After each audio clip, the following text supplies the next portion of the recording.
head coach of the Louisville Cardinals, and he was unplugged yesterday. He was up there. He was riffing. He was Chris Rock, Dave Chappelle. It was Rick Pitino unplugged. Who wrote your script yesterday, Coach? Dan, before we get started, I really want to ask you a serious question because I've known you for a number of years, and I've known you both mostly for your broadcasting career. Okay. And I don't say this in a patronizing way. I've watched you shoot. Where actually did you play? Because you have a great-looking jump shot.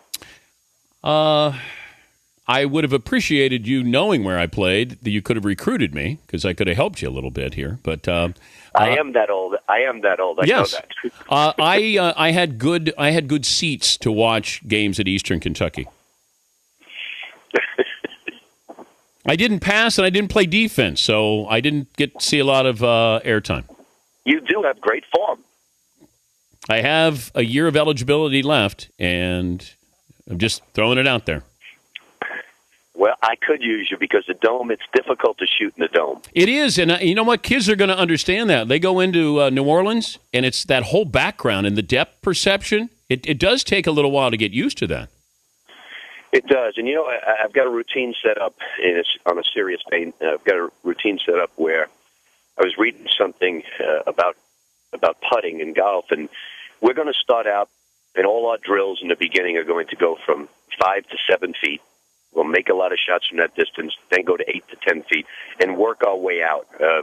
You remember the book on Bill Bradley, and that's the way he warmed up in his shooting drills. And we're going to try it, obviously, try every little thing because the dome can be a little overwhelming shooting the ball. Now, we are a little used to it from playing in the Carrier Dome, but which is not quite as big as the Superdome. Why so loose yesterday? Dan, I made up my mind last year. Somebody asked me the question, how long are you going to coach? And I just, for the first time last year, realized that, I've never thought of not coaching. It's been such a big part of my life, my family's life, and every minute of my, adult existence. And at that point in time, I said, you know what?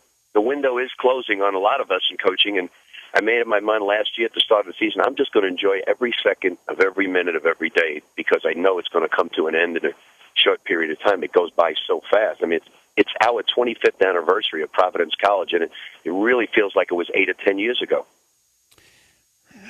It seemed like the feeling is now. I know you want to win, but there's no pressure on you. Maybe that's not being fair to you guys, but Kentucky has to win this game. I think the way it's viewed is, hey, Louisville's there. The pressure is on Calipari and Kentucky. You agree? That's not the reason I'm so happy about being there and loose. We really want to win this badly, and I told our guys going into the Big East tournament, we're going to win this. Just promise me when we get to the Final Four someday you won't relax. We want to win this thing badly. Louisville's won 2 of them. We want to win another one. It's a great group of guys. So we feel what I call good pressure.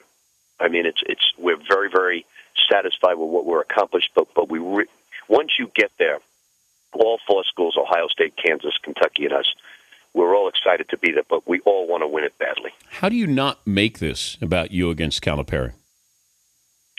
Because I think anybody who realizes, the one thing you realize from being in this game a long time, and I know it from coaching the Celtics, it really has little to do with the coaches and a lot to do with the players. It really is when it comes down to it.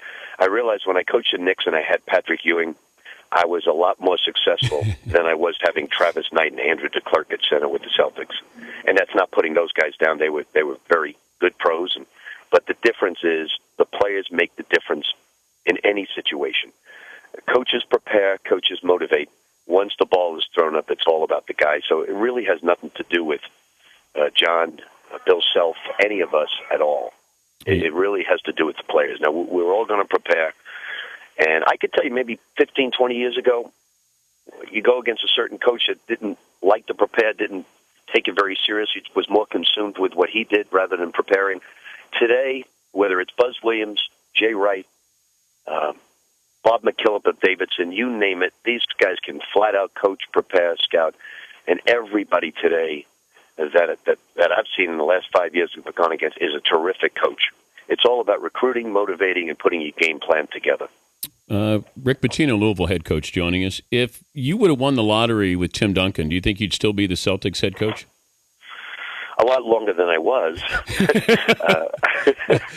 I stayed almost 4 years, and Tim Duncan is a difference maker, as Kobe Bryant is, as it is. You have yourself a great center you can build around, and we were over the salary cap. There just wasn't very many things we could do to improve our basketball team, and but I learned an awful lot from the experience, and certainly it's a legendary program. It continues. Doc is doing a great job with it now, and you get a Garnett, you get a Tim Duncan, then you add pieces to the puzzle.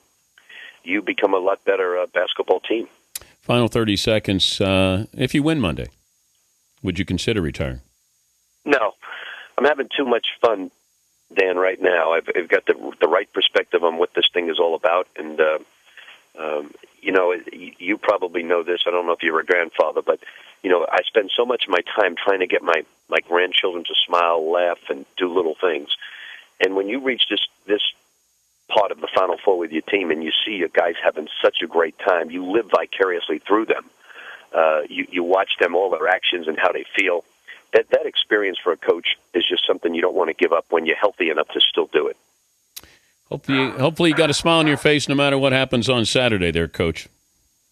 I hope so, Dan. I hope we play well. I just want to keep the guys just calm, loose, and just feeling good about themselves. Because they're going up against a great, great basketball team. Good to visit with you, Coach. Thanks for joining us. Thanks, Dan. Take care. All right, Rick Pitino, Louisville head coach.